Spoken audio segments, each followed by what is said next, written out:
जब बहुत लंबा सफ़र हो ना तो ट्रेन में खाते-पीते पता ही नहीं चलता टाइम का कि कब निकल गया और फ़ील भी नहीं होता है कि हम सफ़र कर रहे हैं। सो हाय गाइस, मेरा नाम है बबीता भंडारी एंड ये वाली ट्रिप है हमारी देहरादून से पुणे की। और ये वाली ट्रिप का हमारा पहले से कोई प्लान नहीं था और सडनली प्लान बना और हमें जाना पड़ा है तो ट्रेन की टिकट भी कंफर्म हो चुकी है और हम सब निकल गए हैं पुणे के लिए। और जब भी मेरा मन चाय पीने के लिए करता तो भैया गर्म पानी का गिलास मुझे पकड़ा के चले जाते क्योंकि उसमें ना पूरा सब कुछ रहता है, चाय पत्ती चीनी, और हमें खुद से ही बनानी पड़ती है।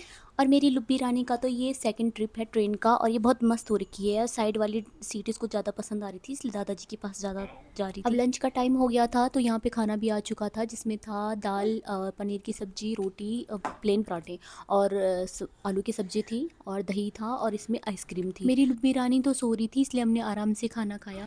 थोड़ी देर में मैंने खाई अपनी आइसक्रीम।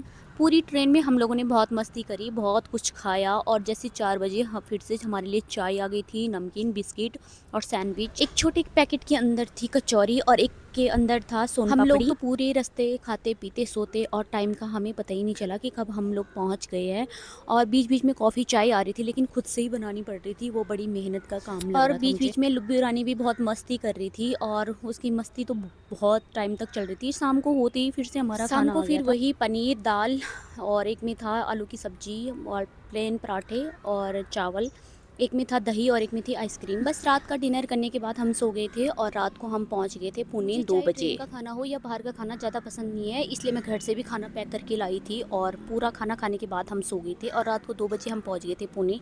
मिलते हैं नेक्स्ट ब्लॉग में, तब तक के लिए बाय।